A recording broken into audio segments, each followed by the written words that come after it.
கள்ளழகர் ஆத்துல இறங்குனா சித்திரை திருவிழா, நம்ம வெற்றி தலைவர் மதுரை மண்ணில் இறங்குனா அது அரசியல் திருவிழா. கூட்டம் கூட்டினவெல்லாம் தலைவனாக முடியாதுன்னு சொல்லுவாங்க. ஆனா இது கூட்டம் இல்ல, இது படை, நம் வெற்றி தலைவரின் போர் படை. இங்க கேட்பது, இங்க கேட்கிற சத்தம் கூச்சல் இல்ல, இந்த சத்தம் போர் முரசு கொட்டும் சத்தம். கேக்குதா சார்? கேக்குதா? என்னெல்லாம் அவதூறு பேசுறீங்க? எங்க தலைவர் கட்சி ஆரம்பிச்சப்ப என்ன கேட்டீங்க? விஜய்க்கெல்லாம் அரசியல் தெரியுமா? அவருக்கு தெரியாதுன்னு சொன்னீங்க. உண்மைதான், உங்க அரசியல் அவருக்கு தெரியாது. ஏன்னா அவருக்கு ஊழல் பண்ண தெரியாது. பொய் வாக்குறுதி கொடுத்து மக்களை நம்ப வச்சு ஏமாத்த தெரியாது. அது மட்டுமல்ல, சொந்த குடும்பத்தை காப்பாத்த மாநில உரிமையை அடமானம் வைக்கும் சுயநலம் அவருக்கு தெரியும். இந்த மோசமான அரசியல் எங்க தலைவருக்கு சத்தியமா தெரியாது, தெரிய வேண்டிய அவசியமும் இல்ல.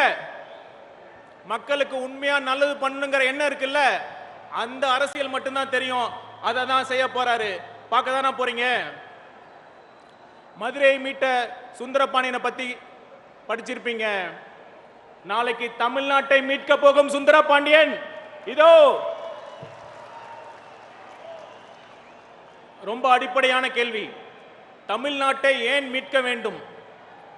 இந்த திமுக அரசை ஏன் வீட்டுக்கு அனுப்ப வேண்டும்?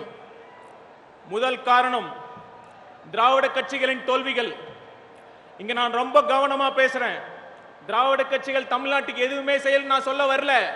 ஆனா அவர்களின் தற்போதைய நிலை இதுதான் இங்க ரொம்ப முக்கியமான கேள்வி. பேரறிஞர் அண்ணா அவர்கள் அவர் குடும்பத்துக்காக எந்த சொத்தையும் பெருசா சேர்த்து வைக்கவே இல்லை. இன்னும் சொல்ல போனா அவர் இருக்கும் போது அவருக்கு கடன் தான் இருந்துச்சு. ஆனா இப்ப இருக்கிற அமைச்சர்கள் அப்படிதான் இருக்காங்களா? தேர்தல் சமயத்தில் ஓட்டுக்காக காசு கூட வராங்கல்ல, அந்த 1000 ரூபாய் 5 வருஷம் ஆட்சிக்கு 1000 ரூபாய் நீங்க கணக்கு போட்டு பாருங்க, ஒரு நாளைக்கு 50 பைசா தான் வரும். தயவு செய்து நம் மக்களுக்காக, உங்களுக்காக, உங்க பிள்ளைகளுக்காக, நம் நாட்டின் எதிர்காலத்திற்காக அந்த 50 பைசாவை தியாகம் செய்யுங்கள். நிச்சயமாக தளபதி ஒரு சிறந்த மக்களாட்சியை தருவார் என்று கூறிக்கொண்டு இந்த வாய்ப்புக்கு நன்றி கூறி விடைபெறுகிறேன். நன்றி, வணக்கம்.